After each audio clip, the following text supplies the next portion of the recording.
அரசியல் ஆடுகள பகுதியில் சென்னை உயர்நீதிமன்றத்தில் தமிழை வழக்காடு மொழியாக அறிவித்து நடைமுறைப்படுத்துவது குறித்து அகில இந்திய வழக்கறிஞர்கள் கூட்டமைப்பின் தலைவர், முனைவர், மூத்த வழக்கறிஞர் சத்யசீலன் அவர்கள் நம்முடன் இணைந்துள்ளார். அவரிடம் இது குறித்து விரிவாக பேசலாம். ஐயா வணக்கம். வணக்கம். சென்னை உயர்நீதிமன்றத்துல தமிழை வழக்காடு மொழியாக அறிவிக்க வேண்டும் என்ற தமிழக மக்களின் கோரிக்கையை மத்தியில் ஆண்ட காங்கிரஸ் அரசாங்கமும் தற்போது மத்தியில் ஆண்டு கொண்டிருக்கின்ற பாஜக அரசாங்கமும் ஏன் நடைமுறைப்படுத்துவதற்கு முன்வரவில்லை? அதுக்கான பின்னணி என்ன சார்? ஜெம் டிவி நேயர் அனைவருக்கும் வணக்கம். நான் அகில இந்திய வழக்கறிஞர் கூட்டமைப்பு தலைவர் டாக்டர் டி.கே. சதீசீலன் பேசுகிறேன். இது ஏற்கனவே ஆண்ட நம்ம தமிழகத்தில் ஆண்ட அரசுகள் ஒரு இப்போ இதில் சட்டமன்றத்தில் ஒரு இதை பாஸ் பண்ணி நேராக பார்லிமெண்ட்டுக்காக அனுப்புனாங்க மத்திய அரசு எல்லாம் இதை கண்டுக்கிட கிடையாது. ஏன்னா இது ஒரு பெரிய மேட்ரே கிடையாது. இப்போ கூட உடனடியாக இப்போ பாரதிய ஜனதா அரசு மத்திய அரசு என்ன செய்யுதுன்னா, இப்போ நம்ம சிஆர்பிசி ஐபிசின்னு இருந்ததெல்லாம் அவங்க ஹிந்தி மொழியில் அந்த நேம் வரணும், பாரத் சஞ்சனா அப்படி இப்படின்னு சொல்லிட்டு அவங்க நேமை போட்டு உடனடியாக பார்லிமெண்ட்டை பாஸ் பண்ணி உடனடியாக ஜனாதிபதிக்கு அனுப்பி அதை ஒப்புதலும் வாங்கிட்டாங்க. இப்போ இது தமிழை பொறுத்தவரை எப்படின்னா, தமிழை நம்ம வழக்காடு மொழியாக சென்னை உயர்நீதிமன்றத்தில் கொண்டு வரணும்னு சொல்லிட்டு இப்போ கடந்த ஒரு மாதத்துக்கு முன்னாடி கூட வழக்கறிஞர்லாம் உண்ணாவிரத போராட்டம், பல கட்ட ஆர்ப்பாட்டங்கள்லாம் நடத்துனாங்க. இதை தமிழக அரசு நாங்கள் ஏற்கனவே பாஸ் பண்ணி நாங்கள் இங்கே சட்டசபையில் நாங்கள் பாஸ் பண்ணி அனுப்பிட்டோம், மத்திய அரசு தான் கண்டுக்கிடல, பார்லிமெண்ட்டில் அங்கே கொண்டு போய் மெஜாரிட்டி இல்லை, மெஜாரிட்டி இருக்குது நினச்சா உடனே பாஸ் பண்ணி அனுப்பலாம். அப்போ இது ஹிந்தி பேசும் மாநிலங்கள் சுமார் ஒரு 5, 6, 10 பேருக்கு மட்டும் வட மாநிலங்கள் எல்லாமே அங்கெல்லாம் நீங்கள் இந்த இஷ்யூவே கிடையாது. அங்கே எல்லாமே ஹிந்தியில் தான் ஆர்குமெண்ட்டே. அங்கே எத்தனை இப்போ இது தமிழ்நாட்டிலேருந்து கூட ஜட்ஜஸ் போயிருப்பாங்க இல்லையா ட்ரான்ஸ்ஃபரில். அங்கே என்ன கோ ஜட்ஜஸ் இருப்பாங்க. இப்போ சீஃப் ஜட்ஜி கூட இன்னொரு அடிஷ்னல் ஜட்ஜி இருப்பாங்க. அப்போ அந்த ஜட்ஜெல்லாம் இருக்கும்போது அவங்க அந்த ஹிந்தியில் அந்த டிரான்ஸ்லேஷனை கேட்டு தான் திருப்பி என்ன செய்வாங்க, அந்த கேட்டு தான் அவங்க நம்ம கூட இருக்க ஜட்ஜிக்கு எக்ஸ்பிளைன் பண்ணணும். ஒரு ஜட்ஜ்மெண்ட்னா என்ன பேசுகிறாங்கன்னு தெரியாதுல்ல, அவங்க ஹிந்தியில் தான் ஆர்குமெண்ட் நடக்கும். அதே போல் இங்கேயும் இப்போ இது முடியாதுன்னு இங்கே யாரும் சொல்கிறதில்ல. ஹைகோர்ட்லேயும் சில இப்போ தமிழில் தான் நான் ஆர்குமெண்ட் பண்ணுவேன் அப்படின்னு சொல்லும்போது இப்போ சிங்கிள் ஜட்ஜி நிறைய 50க்கும் மேற்பட்ட ஜட்ஜஸ் இருக்காங்க. இதில் மோர் தென் நம்ம ஒரு 75% நம்ம தமிழ்நாடை சேர்ந்தவங்க, தமிழ் தெரிஞ்சவங்க ஜட்ஜஸே இருப்பாங்க. அப்போ அப்படி இருக்கும்போது அவங்க நான் தமிழில் தான் ஆர்குமெண்ட் தாராளம் பண்ணுங்கன்னு தான் சொல்கிறாங்களே தவிர, அதில் நீ தமிழில் பண்ணக்கூடாது, நீ இங்கிலீஷ் உனக்கு தெரியலன்னா நீ இந்த ஆர்குமெண்ட் பண்ணக்கூடாதுன்னு சொல்லலாம் எந்த ஜட்ஜஸும் சொல்கிறதில்ல. காமனாக இப்போ வேறு ஆன்லைன் ஜட்ஜ்மெண்ட்டுகள் இன்னொரு 100 கேஸ் லிஸ்ட் ஆகுது, உடனே அது ஒரு ஜட்ஜ்மெண்ட் வருதுன்னா எல்லாமே இங்கிலீஷில் தான் வருது உடனே அப் டு டேட்டு. அதே மாதிரி ஸ்டேட்டஸ், கோர்ட் ஸ்டேட்டஸ்ன்னு சொல்லுவாங்க. கோர்ட் ஒரு கேஸை பற்றிய ஸ்டேட்டஸ் அது எல்லாமே இங்கிலீஷில் தான் வருது. அதை தமிழில் நீங்கள் ஆர்குமெண்ட்டுக்கு தமிழில் நீங்கள் ஜட்ஜ்மெண்ட் கொடுக்கணும்னு உள்ளது தான் கோரிக்கையை தவிர, இன்னும் கோர்ட் ஜட்ஜ்மெண்ட்ஸ் அதையும் கூட தமிழில் போடலாம் வேணும்னால். இங்கே அரசு நினச்சா ஈஸியாக பண்ணிட்டு போகலாம். ஆனால் அதை கூட பண்ணலை, அது எல்லாமே இங்கிலீஷ் தான். அதனால் அதே மாதிரி தான் இந்த ஜட்ஜ்மெண்ட்டுகளையும் நீ ஆர்குமெண்ட்டுக்கும் என்ன செய்யணும், நார்த் இந்தியா மாதிரி எங்களுக்கு ஆர்குமெண்ட்டையும் தமிழை வழக்காடு மொழியாக கொண்டு வரணும். தமிழில் ஆர்குமெண்ட் பண்ணுறவங்க தமிழில் பண்ணிடலாம், இங்கிலீஷில் பண்ணுறவங்க இங்கிலீஷில் பண்ணிடலாம். அது ஒன்றும் இது இல்லை. இதை தான் இப்போ கோரிக்கையாக வச்சுருக்காங்களே தவிர, இதை உடனடியாக தமிழக அரசு என்ன செய்யணும், மத்திய அரசுக்கு இப்போ ஏற்கனவே பண்ண மாதிரி திரும்பவும் டிலே ஆச்சு. நீங்கள் திரும்பவும் இருக்க கூட இவங்க என்ன செய்யணும், சட்டமன்றத்தில் பாஸ் பண்ணி திரும்ப பார்லிமெண்ட்டுக்கு அனுப்பி. ஏன்னா இப்போ இனி முடியாது, எலெக்ஷன் முடிஞ்ச ஆஃப்டர் த எலெக்ஷன், அடுத்த எலெக்ஷனுக்கு பிறவாது இப்போ இருக்க அரசு இதை நிச்சயமாக எடுத்த தமிழக நம்ம வழக்கறிஞர்களின் கோரிக்கை நிறைவேற்றப்பட வேண்டும் என்று நான் இந்த நேரத்தில் கேட்டுக்கொள்கிறேன். 2006ஆம் ஆண்டு திமுக அரசாங்கம் இருந்தபோது தமிழ்நாடு சட்டமன்றத்தில் தீர்மானம் நிறைவேற்றி மத்திய அரசு அனுப்பப்பட்டது. அதாவது அந்த தீர்மானத்தில் சென்னை உயர்நீதிமன்றத்துல தமிழை வழக்காடு மொழியாக அறிக்க வேண்டும், நடைமுறைப்படுத்த வேண்டும் என்று. அப்போது காங்கிரஸ் அரசாங்கம் தான் மத்தியில ஆண்டு கொண்டு இருந்தது. அப்போ காங்கிரஸ் அரசாங்கமும் திமுக அரசாங்கமும் கூட்டணியில் தான் இருந்தாங்க. அப்பவே நடைமுறைப்படுத்த முடியாத இந்த திட்டம் தற்போது திமுகவும் பாஜகவும் எதிர் முனையில இருக்காங்க. நிறைவேற்ற முடியுமா? இல்லை, நிச்சயமா இப்போது நடைமுறைக்கு வாய்ப்பே இல்லை. இப்போது ஏன்னா 2 பேரும் ஆப்போசிட்ல இருக்காங்க. இவங்க பாரதிய ஜனதா கூட அன்னோன்யமாக இல்லை. ஏன்னா 1/3 நீங்கள் இப்போ இந்த சிஏ வந்த மாதிரி உங்களுக்கு அந்த மெஜாரிட்டி வேணும். உங்களுக்கு ராஜ்யசபா இப்போ உங்களுக்கு லோக்சபா 2லேயுமே மெஜாரிட்டி இருக்கணும். அந்த மெஜாரிட்டியில் அந்த நேரத்தில் அந்த காங்கிரஸ் இருக்கும்போது ஒரு நிறைய கூட்டணியோட சேர்ந்துருந்தது. அதில் வந்து எல்லாரும் வந்து இந்த ஸ்டேட்டுக்கு எல்லாம் வந்து இது கொடுக்கல, சப்போர்ட்டு பண்ணல.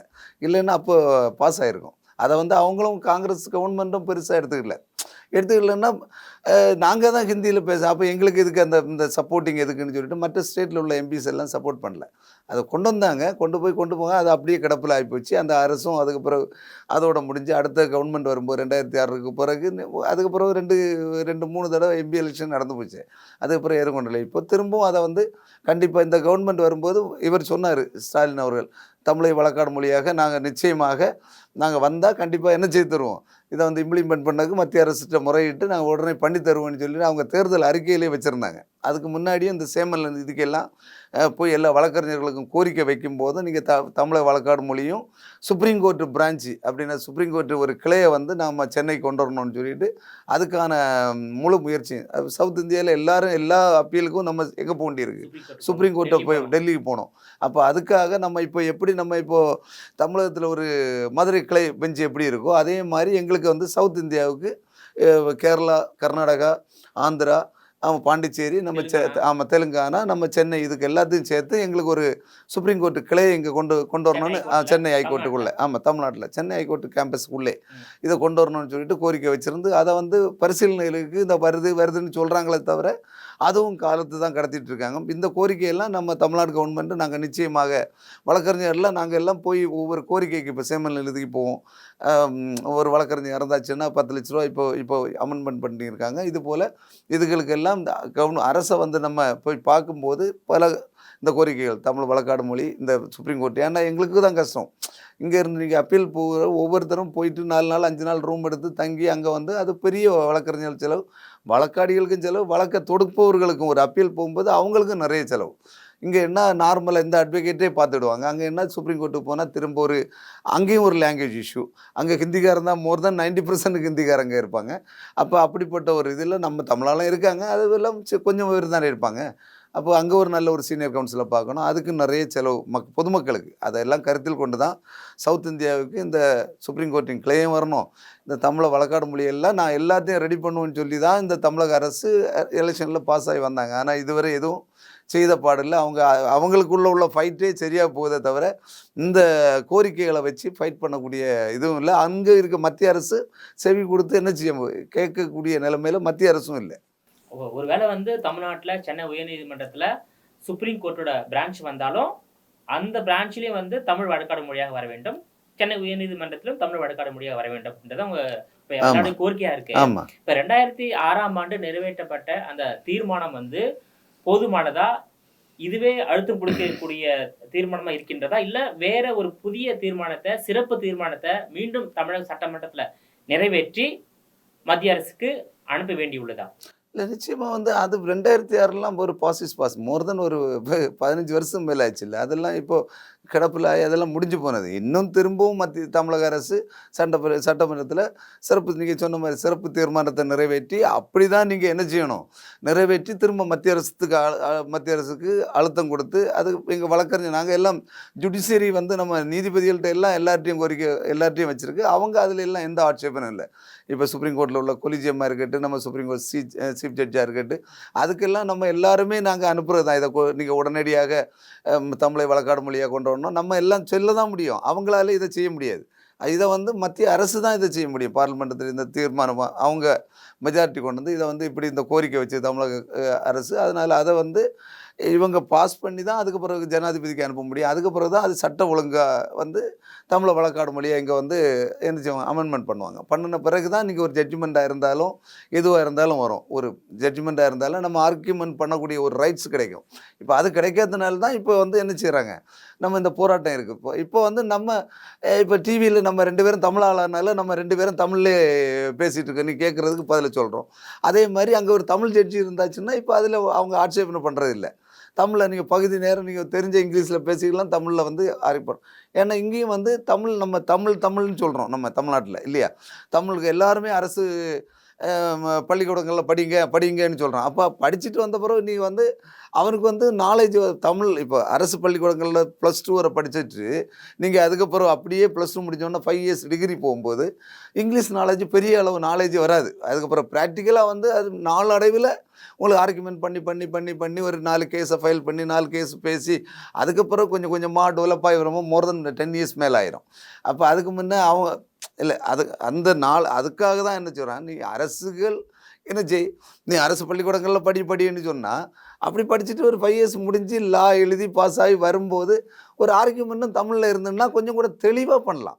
சட்டத்தை என்ன செய்யலாம், இப்போ இதை தெளிவாக ஆமாம் ஒரு கிளைண்ட்டுக்கு அப்படின்னா ஒரு பொதுமக்கள் ஒரு வழக்கை தொடுக்க வேண்டும் என்றால் அதை தெளிவாக என்ன செய்யலாம், இவன் படிச்சிருக்கனால தமிழில் கொஞ்சம் கூட இல்லைன்னா இங்கிலீஷ்னா பகுதி புரிந்தும் பகுதி புரியாமலும் நம்ம அதை அண்டர்ஸ்டாண்ட் பண்ணி நம்ம ஆர்கியூமெண்ட் பண்ணுவோம். அதை நம்ம அந்த ஒரு வழக்காடிக்கு ஒரு பொதுமக்கள் வழக்கு தொடுப்பவருக்கு அவருக்கு வந்து இந்த வழக்கின் தன்மை தெரியாது. ஒரு ஃபார் எக்ஸாம்பிள் சொல்கிறேன், ஒரு சிவில் கேஸு ஒரு ஒரு பக்கத்தில் பவுண்ட்ரி இவருக்கு வந்து 4 சென்ட் ஒரு ஆள் 5 சென்ட் வாங்கியிருக்கா, ஒரு அரை சென்ட் உள்ளே இருக்குதுன்னா அந்த அரை சென்ட் இவன் இருக்குதுன்னு நம்ம ரெவன்யூ டிபார்ட்மெண்ட்டு ஒரு சர்வே டிபார்ட்மெண்ட்டுக்கு நம்ம அளக்க சொல்கிறோம். ஒரு சிவில் கேஸை தொடுக்கும்போது ஒரு அரை சென்ட் உள்ளே இருக்குது, எனக்கு எடுத்து தரணும் அப்படின்னு சொல்லிட்டு நம்ம ஒரு கோர்ட்டில் போடும்போது அந்த அரை சென்ட் எப்படி உள்ளே போச்சு, எப்படி அந்த சர்வே பண்ணி இப்போ அங்கே உள்ளே இருக்க கண்டுபிடிச்சோம், இதெல்லாம் வந்து தெளிவாக வந்து தமிழில் என்ன ஈஸியாக என்ன செய்வாங்க. ஏன்னா ஜட்ஜஸ் வந்து தமிழ் தெரியும்னா இப்போ ஈஸியாக அண்டர்ஸ்டாண்ட் பண்ண முடியும், எக்ஸ்பிளைனும் பண்ண முடியும். இப்படி வரும்போது இத்தனை 40-30ன்னா 1200 ஸ்கொயர் ஃபீட்டு, அந்த 1200 ஸ்கொயர் ஃபீட்டில் ஒரு சைடில் 3 அடியை குறைச்சிட்டாங்க, 3 அடியை குறைச்சோன்னா 6 3 18 180 ஸ்கொயர் ஃபீட்டு அங்கே உள்ளே போச்சு அப்படின்னு ஈஸியாக ஆர்குமெண்ட் பண்ணும்போது அந்த ஜட்ஜும் அண்டர்ஸ்டாண்ட் பண்ணி ஜட்ஜ்மெண்ட் நல்ல ஒரு ஜட்ஜ்மெண்ட் கொடுக்க முடியும். சரி, இன்னும் பார்லிமெண்ட்ல இருக்குது, பார்லிமெண்ட்டை கொண்டு வந்துட்டாங்களே, நீங்கள் எனி லாங்குவேஜ் எந்த ஸ்டேட்லேருந்து வர்றவங்களோ அவங்கவுங்க லாங்குவேஜ் இன்னும் போகிற எல்லா மேக்ஸிமம் உள்ள தமிழில் 39 எம்பி போகிறாங்க. இதில் 39 பேரில் மேக்ஸிமம் ஒரு 30 பேருக்காக இங்கிலீஷ் நல்லா தெரியும். அவங்க இன்னும் மொத்தமே மேக்ஸிமம் உள்ள எம்பிஸ் வந்து தமிழில் தான் ஆர்கியூ பண்ணுறாங்க. அவங்க வந்து டிரான்ஸ்லேஷன் பண்ணிடுறாங்க இல்லையா, ஆட்டோமேட்டிக்காக டிரான்ஸ்லேஷன் ஆயிடுது. அப்போ அதே மாதிரி கொண்டு வந்துடுறாங்க, இல்லைன்னா அதே மாதிரியாக கொண்டு வந்துடலாம். உங்களுக்கு இப்போ அது தமிழை வழக்காடும் மொழியாக நேருக்கு நேர் 1 to 1 இப்போ பேச முடியலைன்னா இந்த டிரான்ஸ்லேஷன் சிஸ்டமாக முதல்ல கொண்டுடலாம். ஹைகோர்ட்டில் தமிழில் பேசினா ஆட்டோமேட்டிக்காக அவங்க என்ன செய்ய வேண்டியது, அவங்களுக்கு ஆட்டோமேட்டிக்காக அந்த தெரிஞ்ச இப்போ சீஃப் ஜட்ஜின்னா அவங்களுக்கு வந்து எப்படி நார்த் இந்தியன் தான் வர்றாங்க. நார்த் இந்தியன் இருக்கும்போது அவங்களுக்கு தமிழ் தெரிய வாய்ப்பு இல்லை. அப்போ அவங்களுக்கு அந்த நேரம் அந்த டிரான்ஸ்லேஷன் மிஷினை காதில் வச்சுக்கிட்டு மற்ற ஜட்ஜி கூட இருக்க வேறு ஜட்ஜி இருப்பாங்கல்ல, அப்போது அடிஷ்னலாக கூட இருக்கவங்க அவங்களா தான் திரும்ப டிரான்ஸ்லேஷன் பண்ண வேண்டியிருக்கு. அப்போ அதுக்கு கணக்காக்கி அந்த சிஸ்டத்தையாவது முதல்ல கொண்டு வரலாம். இது எதுவுமே கொண்டு வர மாட்டாங்கன்னு சொல்கிறாங்க. நம்ம சும்மா அப்படின்னா ஒரு ஸ்டேட் லெவலில் எந்த ஆர்குமெண்ட் பண்ணாலும் நீ என்ன பேசுகிற நான் என்ன கேட்குறது, அந்த மாதிரி உள்ள கவர்மெண்ட் ஏட்டிக்கு போட்டி கவர்மெண்ட்டாக வந்துடுது. மாறி இவங்க மாறி வரும்போது அந்த மெஜாரிட்டியும் அங்கே வேணும். அவங்களுக்கும் லா மினிஸ்ட்ரிக்கும் அதுக்குள்ளே இன்ட்ரெஸ்ட் இருக்கணும். ஒரு ஸ்டேட்டில் இந்த மாதிரி ஒரு கோரிக்கை வைக்காங்க, நம்ம அதை பாஸ் பண்ணி விடுவோம் அப்படின்னு. அதுவும் இல்லை. அதனால தான் இது கொஞ்சம் இழுத்துட்டு இருக்க தவிர இதுதான் உண்மை. இதுவரை அவங்க அந்த ஃபஸ்ட்டு இதை தவிர இப்போ வந்து அதுக்கு நிறைய கோரிக்கை வச்சாச்சு. நீங்கள் இது தமிழை வழக்காடினா இப்போ என்ன உண்ணாவிரதம் எல்லாம் இருந்து பார்த்தாங்களே, ஒன்றுமே கவர்மெண்ட் எந்த ஒரு அறிக்கையாக கொடுக்கணும்ல. இந்த லா மினிஸ்டர் பார்த்து நான் உடனடியாக அந்த கோரிக்கையை நான் வச்சு நான் உடனே மத்திய அரசு நாங்கள் அனுப்புகிறோம், நீங்களும் உங்கள் வழக்கறிஞர்கள் எல்லாரும் சேர்ந்து நீங்களும் இங்கே போராடுறது மட்டும் இல்லை, அங்கே போய் டெல்லியிலையும் போய் ஜந்தர் மந்தரில் மத்திய அரசை எதிர்த்து போராடுங்க அப்படின்னாவும் சொல்லலாம் இல்லையா. ஒரு ஃபார்மல் அப்படி சொன்னால் கூட இங்கே இருக்க வழக்கறிஞர் சங்கங்கள் நிறைய இருக்குது. எல்லோரும் சேர்ந்து போய் அங்கே போய் டெல்லியில் போய் மத்திய அரசு காதில் போகிற அளவுக்கு என்ன செய்யலாம், ஒரு மறியல் போராட்டமோ ஒரு ஆர்ப்பாட்டமோ ஏதோ ஒன்று நடத்தலாம். இங்கே அதுக்கு இந்த கவர்மெண்ட்டு இவங்களுக்குள்ள ஈடியும் பிடியும் மாட்டு இவங்களுக்குள்ள இப்போ இவங்களும் 2 பேர் மத்திய அரசு மாநில இருந்து இவங்களுக்கு அடிப்படை சண்டையே சரியாக போயிடுது. இது இவங்களுக்கு பிரச்சனையை பார்க்குறதா வழக்கறிஞர் பிரச்சனையை பார்க்குறதான்னா, ஆனால் அதில் வந்து தமிழக அரசு வழக்கறிஞர் எதுவுமே செய்யலைன்னு உள்ளது தான் நம்ம சொல்ல முடியும். இந்த கோரிக்கைகளை வைக்கும்போது கண்டிப்பாக இந்த அரசுகள் வந்து முதல்ல நீ வந்து தேர்தல் அறிக்கையில் நாங்கள் வழக்கறிஞர் அதை செய்வோம் இதை செய்வோம்னு சொல்கிறாங்களே தவிர வெறும் அறிக்கையாக தான் இருக்கே தவிர இதில் வந்து ஒரு லா மினிஸ்டர் கூட ஒரு அறிக்கை விடலை இந்த போராட்டத்துக்கு விட. வந்து தமிழக அரசு எதுவுமே செய்யல. இல்லை நீதித்துறைக்குன்னா ஆமாம் இல்லை நீதித்துறைக்கு யூஸ்வலாக என்ன செய்யணுமோ அது வந்துடும் ஆட்டோமேட்டிக்காக. சரியா? இப்போ என்ன பிஎஸ்எஃப் பந்தோபஸ்து மாறி மாறி பிரச்சனை வந்ததுலன்னு போட்டிருக்கு. அதுக்கெல்லாம் வருஷத்துல பல 5, 6 கோடி இதெல்லாம் வந்து அதெல்லாம் ஆட்டோமேட்டிக்கா அதெல்லாம் ஒண்ணும் நிப்பாட்ட முடியாது. அதுல மற்ற இப்ப நம்ம கேட்கறது இந்த வழக்காடு மொழி. அந்த நம்ம சுப்ரீம் கோர்ட் கிளைய நம்ம சென்னை கொண்டு வரணும். அது பொதுமக்கள் நலன் கருதி நம்ம கேட்கறது. இதெல்லாம் வந்து இத வந்து நம்ம என்ன செய்ய முடியாது. வழக்கறிஞர்களா போராடி பெற்று தர முடியாது. இது கவர்ன்மெண்ட் மூலம் தான் கொண்டு போக முடியுமே தவிர, கவர்ன்மெண்ட்டுக்கு பிரஷர் இருந்தா மட்டும் தான் அந்த கிளையும் கொண்டு வர முடியும். இந்த தமிழை வழக்காடு மொழியாக என்ன செய்ய முடியும்? கவர்ன்மெண்ட் தான் ப்ரெஷர் குடுக்கணுமே தவிர, இதில கூட சப்போர்ட்டிங் வேணுனா கவர்ன்மெண்ட் நல்ல போஸ்ட்டா போகும்போது, இந்த வழக்கறிஞர் சங்கங்கள் வந்து என்ன செய்யலாம்? நம்ம சென்ட்ரல்ல போய் நம்ம கூட சுப்ரீம் கோர்ட்டுக்கு இந்த அங்க நம்ம ஆர்ப்பாட்டத்துக்குன்னு தனியா ஜந்தர் மந்தர்ன்னு எல்லாம் இருக்கு. அங்க எல்லாம் வந்து நீங்க ஒரு ஆர்ப்பாட்டம் மத்திய அரசு பண்ணும்போது, ஆட்டோமேட்டிக்கா கவர்ன்மெண்ட்டுக்கு போயிரும். இல்ல லா மினிஸ்டர பார்த்து நம்ம ஒரு மனு குடுக்கலாம். இல்ல பிரைம் மினிஸ்டர் ஆஃபீஸ்ல கொண்டு குடுக்கலாம். நம்ம எல்லாம் அந்த இதுகள் எல்லாம் நம்ம பேக்கப்ல பண்ணலாம். ஆனா பட் என்னன்னா, அதுக்கு கவர்ன்மெண்ட் நமக்கு நல்ல என்ன இருக்கணும்? சப்போர்ட்டிவா இருக்கணும். கவர்ன்மெண்ட் சப்போர்ட்டிவா இருந்து இவன் பண்ணும்போது, பேக்கப்ல நம்ம கூட ஒரு சைடு சப்போர்ட்டா தான் நம்ம வழக்கறிஞர்கள் வந்து இந்த சங்கங்களோ, ஃபெடரேஷனோ நம்ம அத செயல்படுத்த முடியுமே தவிர, மற்ற மாரி பண்ணவே முடியாது. அதனால அரசு சொன்னபடி இத உடனடியாக இந்த தமிழக அரசு, நம்ம திமுக அரசு இத வந்து மத்திய அரசுக்கு உடனடியா திரும்பவும் ஏற்கனவே நாங்க பாஸ் பண்ணி விட்டுட்டோம். அது அங்க கிடக்குது. அத அவங்க எடுக்கலன்னு இல்ல. அப்படியெல்லாம் இருக்கக்கூடாது. அத வந்து அது காலாவதி ஆகி முடிஞ்சு போச்சு. அது 10, 15 வருஷம். அது எங்க அந்த பேப்பர் எங்க கிடக்குன்னு அந்த கவர்ன்மெண்ட்டே இப்ப இல்ல. வச்சிருப்பாரா பேப்பர? எல்லாம் தூக்கி குப்பையில எப்பவோ போட்டிருப்பாங்க. அதனால புதிய ஒரு சிறப்பு தீர்மானத்த புதுசா போட்டு உடனடியாக வழக்கறிஞர் கோரிக்கைகள் இப்படி பிரச்சனைகள் வருது. அதனால பிஜேபி இனி வர்ற அரசு தான் இது முடியாது. காங்கிரஸோ ஏதோ புதிய வர்ற அரசு வந்து உடனே இதை ஒரு மறுபரிசீலனை செய்து உடனடியாக நம்ம சென்னை உயர்நீதிமன்றத்தில் வழக்காடு மொழி ஆக்க வேண்டும். அதே மாதிரி சுப்ரீம் கோர்ட்டு கிளையும் அது வந்து ஏற்கனவே வர்றது மாதிரி இருந்து கொஞ்சம் நல்ல போஸ்ட் பண்ணியிருந்தாங்கன்னா கண்டிப்பாக வந்திருக்கும். தென்னிந்திய மக்களுக்கு எல்லாருக்கும் நல்ல ஒரு நல்ல ஒரு ஏன்னா இப்போ கேரளா, கர்நாடகா, ஆந்திரா, இவங்க பாண்டிச்சேரி, தெலுங்கானா எல்லாரும் நம்ம சுப்ரீம் கோர்ட்டுக்கு போகிறது இங்கே வந்திருக்கலாம். இல்லை பக்கம் தானே எல்லாருக்கும். அழகாக நல்ல பொதுமக்கள் நலன் கருதி இதெல்லாம் உடனே கொண்டதுக்கு வந்த திமுக அரசு இதை நடவடிக்கை எடுக்க வேண்டும் என்று மீண்டும் ஒரு முறை உங்கள்கிட்ட சொல்கிறேன். ஏன் சார் அதாவது காங்கிரஸ் அரசாங்கமோ, பாஜக அரசாங்கமோ ஏன் இந்த நடைமுறை கொண்டு வரல? அது சென்னை உயர்நீதிமன்றத்துல தமிழ் வழக்காடு மொழியாக ஏன் கொண்டு வரல? அது என்ன தடையா இருக்கு சார்? ஏன் கொண்டு வரல சார்? சார் இது ஒரு ஓட்டு பாலிடிக்ஸ் அவ்வளோ. ஏன்னா பிஜேபி கொண்டு வரதுக்கு என்ன ஓட்டு பாலிடிக்ஸ்? இல்லை இங்கே வந்தால் இப்போ பிஜேபி இருக்குன்னு வச்சுடுங்க.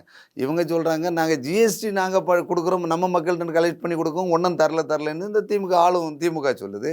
அவங்க நாங்கள் இவ்வளோ கொடுத்தா இல்லை சொல்கிறேன் அவங்களுக்குள்ள ஒரு இது. அதே மாதிரி அவங்க வந்து பிஜேபியை வந்து இங்கே என்ன செய்யணும்?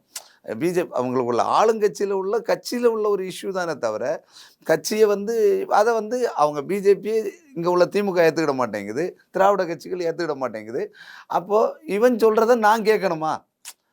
இப்போ இவங்க சொல்கிறத நாங்கள் பிஜேபி கேட்கணுமான்னு உள்ளது தானே தவிர, இத்தனைக்கும் எங்கள் சென்னை ஏற்கனவே பால் கனகராஜ் எல்லாம் இருந்தார். இப்போ எல்லாம் சங்க தலைவர் அவங்க எல்லாம் பிஜேபியில் இருக்காங்க. அப்போ ஒன்றுமே வந்து என்ன செய்யலை.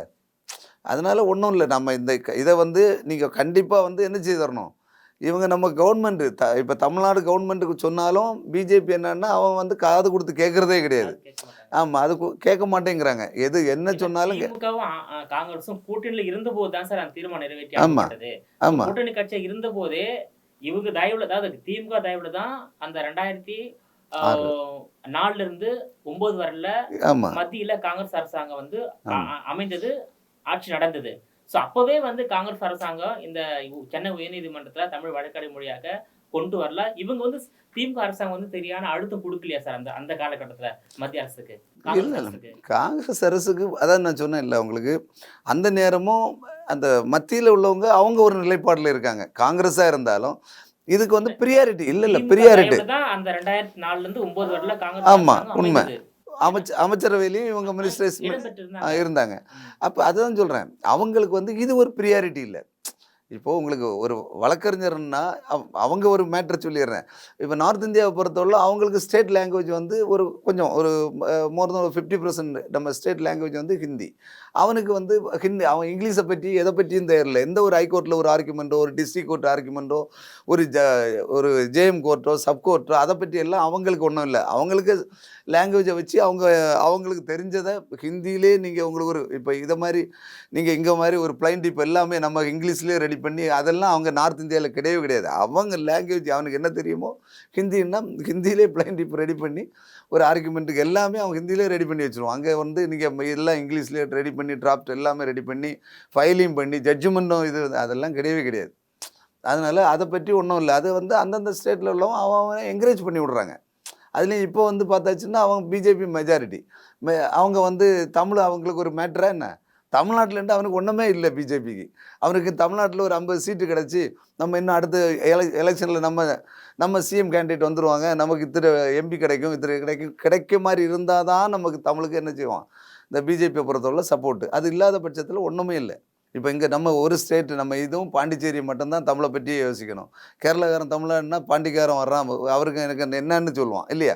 அவனை வந்து நம்மளை வந்து பெரிய நார்த் இந்தியன் மாதிரியோ ஆங்கில இந்தியன் மாதிரியெல்லாம் நம்மளை ஒரு நினைக்கவே மாட்டானே. அதுக்கு சொல்கிறேன், ஸ்டேட் லெவலில் நம்மளை வந்து நம்ம ஸ்டேட்டில் இருக்கவன் தான் நம்மளை என்ன செய்யணும், நம்ம ஸ்டேட்டில் இருக்க ஆளை தான் நம்ம தூக்கி விட முடியும். நம்ம நாளை வந்து நம்ம பொதுமக்கள் நம்ம தமிழ்நாட்டில் இருக்கும் பொதுமக்களுக்கு நம்ம என்ன செய்யணும், அவங்களுக்கு ஒரு நல்ல ஒரு ஆர்கியூமெண்ட் பண்ணி நல்ல ஒரு ஜட்ஜ்மெண்ட்டு நம்ம வாங்கி கொடுக்கணுன்னா நம்ம தமிழை என்ன செய்யணும், சென்னை உயர்நீதிமன்றத்தில் வழக்காடு மொழியாக கொண்டு வரணும். அந்தந்த ஸ்டேட்டுக்கு அந்த ஸ்டேட் ரிஜினல் லாங்குவேஜுக்கு நீ கண்டிப்பாக என்ன செய்யணும், அதுக்கு தான் ப்ரியாரிட்டி கொடுக்கணும். அதுக்கப்புறம் முடியலைன்னா என்ன சொன்ன மாதிரி நீங்கள் இன்னும் ஹைகோர்ட்டில் நான் தமிழ் ஆர்கியூ பண்ணுறேன்னு சொன்னால் பண்ணிட்டு அவ்வளோதான். இப்போ இந்தியாவிலே பார்த்தீங்கன்னா ராஜஸ்தான், பீகார், மத்திய பிரதேசம், உத்தரப்பிரதேசம் போன்ற மாநிலங்கள்ல அதை இந்தி தாய்மொழியாக பேசக்கூடிய மாநிலங்கள்ல அந்தந்த மாநிலங்களில் உள்ள உயர்நீதிமன்றத்துல இந்தி வந்து வழக்காடு மொழியாக வந்து உள்ளது. ஆமா இருக்கின்றது, நடைமுறை இருக்கின்றது. அந்த மாதிரி தமிழ்ல சென்னையில உள்ள உயர்நீதிமன்றம் தமிழ் வழக்காடு மொழியாக அறிவிப்பதுல மத்திய அரசு ஏன் இந்த தயக்கம் இருக்கு சார்? இல்லை அதுதான் அதான் சொல்கிறேன்ல, இது இங்கே வந்து இதுதான் 100% பாலிடிக்ஸ் இது, அவ்வளோதான். இப்போ இதே இது பிஜேபி இங்கே தமிழ்நாட்டில் என்ன ஆண்டு இருந்தால் 100% நடக்கிறதுக்கு வாய்ப்பு இருக்குது.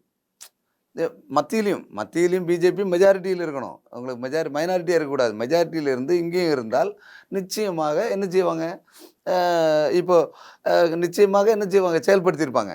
இப்போ பிஜேபி ஒன்றும் இல்லாத குப்பை நீதிபதிகளை எல்லாம் எத்தனையோ பேர் அப்பாயின்மெண்ட் பண்ணியிருக்காங்க. அவங்க கட்சியில் பதவியில் இருந்தவங்கள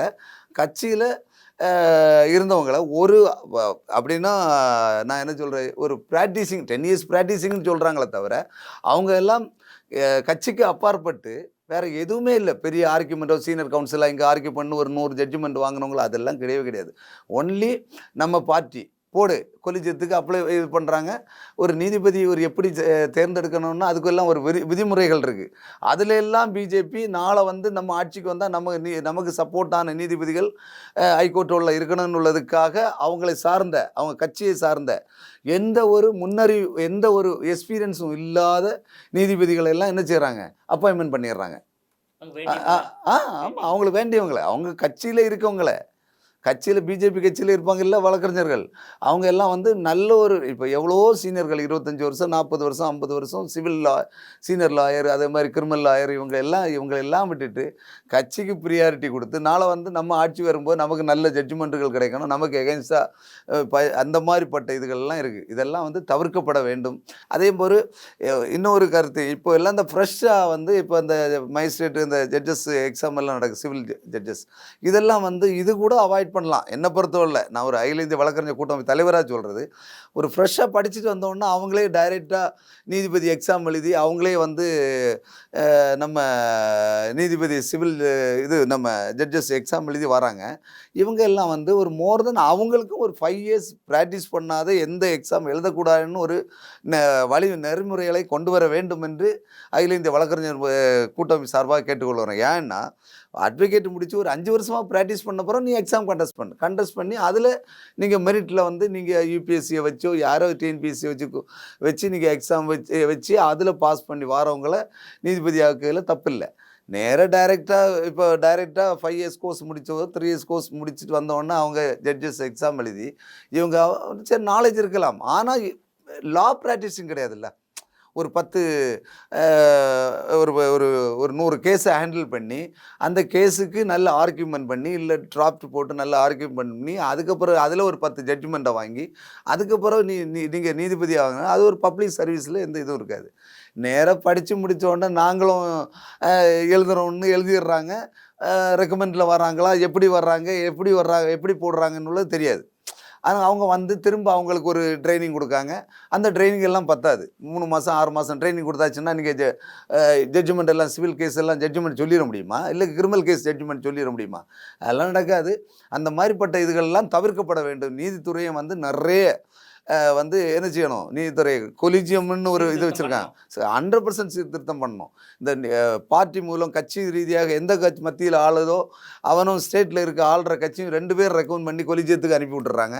எனக்கு ஆள் 4 பேரை போடு, எனக்கு ஆள் 3 பேரை போடணும். இதெல்லாம் வந்து தவிர்க்கப்பட வேண்டும். நல்ல உண்மையிலே நல்ல சிவில் லாயர்ஸ் ப்ராக்டிஸ் பண்ணி மோர் தென் இவன் 10 இயர்ஸ் ஹைகோர்ட்டுக்குன்னு சொல்லியிருக்காங்க. மற்ற மாதிரி வரவங்க டிஸ்ட்ரிக்ட் கோர்ட் ஜட்ஜ் எல்லாம் அவங்க எல்லாம் நல்ல ப்ராக்டிஸில் தான் இருப்பாங்க. டிஸ்ட்ரிக்ட் கோர்ட்டில் எல்லாம் வந்து 10 வருஷம் 20 வருஷம் பணி செய்து அதில் அவங்களுக்கு எத்தனையோ ஜட்ஜ்மெண்ட்டை சொல்லியிருப்பாங்க, எத்தனையோ ஜட்ஜ் கேஸை பார்ப்பாங்க. அவங்களுக்கு எல்லாம் ப்ரியாரிட்டி கொடுக்காத இவங்களை எல்லாம் வச்சுக்கிட்டு கட்சி ரீதியாக கொண்டு ஹைகோர்ட்டில் உள்ள நீதிபதிகளை பரிந்துரை பண்ணி வர்றது இது ஏற்புடையதில்லை. இதை அகில இந்திய வழக்கறிஞர் கூட்டமைப்பு வன்மையாக கண்டிக்கிறது என்பதை இந்த நேரத்தில் தெரிவித்துக் கொள்கிறேன். அகில இந்திய வழக்கறிஞர் கூட்டமைப்பு அந்த சங்கத்துல இந்தியா முழுவதும் தமிழ்நாட்டிலே சேர்த்து எவ்வளவு வழக்கறிஞர் இருக்காங்க சார்? எங்கள் அகில இந்திய வழக்கறிஞர் கூட்டமைப்புக்கு இந்தியா முழுவதும் வழக்கறிஞர் இருக்காங்க. சுமார் ஒரு 10,000த்துக்கு மேற்பட்ட வழக்கறிஞர்கள் எங்கள் கூட்டமைப்பில் இருக்காங்க. நாங்கள் லாஸ்ட் டிசம்பரில் கூட இதில் டெல்லியில் எங்களுக்கு ஒரு பெரிய மாநாடு நடந்தது. அதில் former chief justice of India K G Balakrishnan sir, பெரிய பெரிய judges, supreme court bar president Rohit Pandey, Karpaganayagan judges நிறைய பேர் வந்திருந்தாங்க. எல்லா இதுவும் இப்போ கூட எனக்கு அடுத்த மாதம் மே மாதம் 15 இங்கே இன்டர்நேஷ்னல் கான்ஃபரன்ஸ் அகில இந்திய வழக்கறிஞர் கூட்டமைப்பு சார்பாக நாங்கள் ஸ்ரீலங்காவில் யாழ்ப்பாணத்தில் ரெடி பண்ணிகிட்ருக்கோம் 15. அதனால் எங்கள் இதை பொறுத்தவரை நாங்கள் வந்து இதை வந்து இந்த ஜுடிஷரியை வந்து காப்பாற்றப்பட வேண்டும். அதே போல் இந்த வழக்காடு மொழியை வந்து உடனடியாக நம்ம சென்னை உயர்நீதிமன்றத்தில் வழக்காடு மொழியாக தமிழை வந்து உடனடியாக கொண்டு வர வேண்டும். அதே போல் நம்ம சுப்ரீம் கோர்ட்டின் கிளை சென்னையில் உடனடியாக கொண்டிருக்கு. இதற்கெல்லாம் தமிழக அரசு உடனடியாக முழு மூச்சுடன் செயல்பட வேண்டும் என்று நாங்கள் வந்து கோரிக்கை வச்சுருக்கோம். இப்போ உங்கள் 10,000 வழக்கறிஞர்கள் உங்கள் சங்கத்தில் உறுப்பினராக இருக்கிறா சொல்லியிருக்கீங்க இல்லையா? அந்த 10,000 வழக்கறிஞரும் முதலமைச்சர் சந்தித்து பிறகு பிரதமர் நேரடியாக சந்தித்து உங்கள் கோரிக்கை, அதாவது சென்னை உயர்நீதிமன்றத்தில் தமிழ் வழக்காடு மொழியாக வருவதற்கும் சென்னை உயர்நீதிமன்ற வளாகத்தில் சுப்ரீம் கோர்ட் கிளை வருவதற்கும் சந்தித்து வலியுறுத்த வாய்ப்பு இருக்கா? அது நாங்கள் 10,000 பேரையும் கூட்டிகிட்டு போய் ஒரு பேரணியெல்லாம் நடத்த முடியாது. நாங்கள் அது எல்லாமே இப்போ நாங்கள் ஒரு கூட்டம் நடத்துகிறோம். டெல்லியில் அதுக்காக தான் போட்டோம். டெல்லியில் வந்து நாங்கள் எங்கள் மாநாடு போட்டோம். நம்ம டெல்லி கான்ஃபரன்ஸ். அந்த டெல்லி கான்ஃபரன்ஸ் இருக்கும்போது டெல்லி கான்ஃபரன்ஸில் கூட இந்த கோரிக்கையை வைக்கிறோம். இல்லை அதில் வந்து நம்ம 500-1000 அட்வொகேட் வராங்க. அப்போ அந்த அட்வொகேட் வரும்போது அந்த சீஃப் ஜஸ்டிஸ் ஆஃப் இந்தியா அவங்க முன்னாடி கோரிக்கை வச்சு அதை ஒரு தீர்மானமாக பாஸ் பண்ணி நாங்கள் அன்னும் லா மினிஸ்டருக்கு கொடுத்தோம், சீஃப் ஜட்ஜிக்கு அனுப்புகிறோம், கொலிஜியம் கமிட்டிக்கு அனுப்புகிறோம், தமிழ்நாடு கவர்மெண்ட்டுக்கு. அதே மாதிரி இங்கே ஒரு மாநாடு நடந்தாலும் நாங்கள் இந்த கோரிக்கை எப்போவுமே ரெகுலராக வைக்கிறது உண்டு. எங்கே இப்போ லாஸ்ட் 24th போன மாதம் 24th வேலூரில் ஒரு பெரிய ஒரு கான்ஃபரன்ஸ் நடந்தது. அந்த கான்ஃபரன்ஸில் கூட நாங்கள் இதை கோரிக்கையை வச்சு நாங்கள் தமிழ்நாடு கவர்மெண்ட்டு, அதே மாதிரி நம்ம central law minister, central collegium, நம்ம chief justice of India, Tamil Nadu chief justice of India, நம்ம எல்லாருக்கும் என்ன செய்ய முடியும்? ஃபார்வர்டு தான் பண்ணுவோம். தமிழ்நாடு லா மினிஸ்டர் நம்ம ஃபார்வர்ட் பண்ணி நம்ம இந்த கோரிக்கையை வைக்க தான் முடியும். நாங்களும் நேரடியாக பார்த்தோம். எடப்பாடியெல்லாம் இருக்கும்போது எத்தனையோ ட்ரிப்பு நாங்கள் இதெல்லாம் அவரை சந்தித்து நேரடியாக நம்ம செக்ரட்டரியேட்டில் போயும் அவர் வீட்டில் போயும் கோரிக்கை அதெல்லாம் சேமநிதி இதெல்லாம் நாங்கள் கேட்கும்போது இதையும் சேர்த்து கேட்குறது தான். அதுக்கு மேலே நம்ம கேட்க தான் முடியுமே தவிர நம்ம அவங்கள என்ன செய்ய முடியாது. அவங்கள ஒரு நம்ம கேட்க தான் முடியும், கோரிக்கை தான் வைக்க முடியும். அதுக்கு மேலே நாங்கள் இத்தனைக்கும் டெல்லியில் ஆர்ப்பாட்டம் கூட பண்ணோம். அது வேறு ஒன்றும் நம்ம பண்ண முடியாது. இதுக்கு மேலே ஒன்று நம்ம ஒரு அவேர்னஸ் தான் கிரியேட் பண்ண முடியுமே தவிர, புரியுதா, ஒரு அவேர்னஸ் தான் கிரியேட் பண்ண முடியும். திமுக அரசாங்கம் வந்து தீர்மானம் நிறைவேற்றியது அனுப்பியது. ஆனால் அதிமுக அரசாங்கம் அந்த தீர்மானம் நிறைவேற்றப்படலையே. இல்லை, ஆமாம், அது உங்களுக்கு நான் என்ன சொல்கிறேன், அது அவங்களுக்குள்ள இன்டர்ட் பாலிடிக்ஸ். இவர் அனுப்புகிறத அங்கே இப்போ கவர்னர் இப்போ எத்தனையோ தீர்மானத்தை பாஸ் பண்ணி இந்த தமிழக கவர்னருக்கு அனுப்புனா அவர் எதாவது அனுப்புனார், ஒரு 100-200 அனுப்புனா 2 எண்ணம் பாஸ் பண்ணுறாரு, 100 அனுப்புனா 98 எண்ணத்தை அவர் கிடப்பில் வச்சிடுறாரு. இப்படி தான் இருக்குது இப்படிப்பட்ட பாலிடிக்ஸில். அப்போ நாங்கள் தமிழை வழக்காடு மொழியாக கொண்டு வரணும்னு சொல்லி நாங்கள் இங்கே இப்போ வழக்கறிஞர்கள் போராடி தான் சாகணுமே தவிர வேறு ஒன்றும் கதை நடக்காது. ஏன்னா ஆன்டி ஸ்டேட் பாலிடிக்ஸு அப்படி தானே வருது. இப்போ இந்த ஸ்டேட்டுக்கு எகென்ஸ்டாக சென்ட்ரல் இங்கே லோக்கலில் இருக்க கவர்னரே ஒரு சப்போர்ட் பண்ணணும். இந்த கவர்னரும் இங்கே என்ன செய்ய மாட்டேங்கிறார், அவரும் ஒரு ஆன்டி பாலிடிக்ஸ் பண்ணிகிட்டு இருக்காரு. இங்கே இல்லை யதார்த்தத்தை சொல்கிறேன். இங்கே இருக்க கவர்னரு அவரும் இவங்க திமுக நம்ம இப்போ இது வந்து காமன். இது நாங்கள் கட்சிக்காரன் கிடையாது. இவங்க அட்வொகேட்டை பொறுத்தவரை எல்லா கட்சி மெம்பரும் இருப்பாங்க இல்லையா? ஏடிஎம்கே இருப்பான், திமுக இருக்கும், பிஜேபி இருக்கும், காங்கிரஸ் இருக்கும், எல்லா கட்சியை சார்ந்த வழக்கறிஞர் இருப்பாங்க. அப்போ இதை நீங்கள் கட்சியாக பார்க்க வேண்டிய தேவையில்லை. இது ஒரு பொதுநலம் கருதி இவங்க செய்யணும். அதை செய்ய மறந்துடுறாங்க. அது கவர்னரும் மறந்துடுறாங்க. முதலமைச்சரும் அந்த கொடுத்தாச்சா, நம்ம கொடுத்தாச்சு, நமக்கு என்னப்பா, நான் போய் கேட்டேன், நாங்கள் தான் நீங்கள் கொடுத்ததை நாங்கள் தீர்மானம் பாஸ் பண்ணி அனுப்பிட்டோம். அதுக்கப்புறம் நாங்கள் சொன்னாலும் அங்கே அவன் கேட்க மாட்டேங்கிறான் சென்ட்ரல். அவ்வளோதான். உங்களுடைய விரிவான தகவலுக்கு ரொம்ப நன்றி சார். வணக்கம். நேயர்களே, மீண்டும் இது போன்ற மற்றொரு அரசியல் ஆடுகளத்தில் மற்றொரு ஆளுமையுடன் சந்திக்கும் வரை உங்களிடமிருந்து விடைபெறுவது நான் உங்கள் விஜயபாலன்.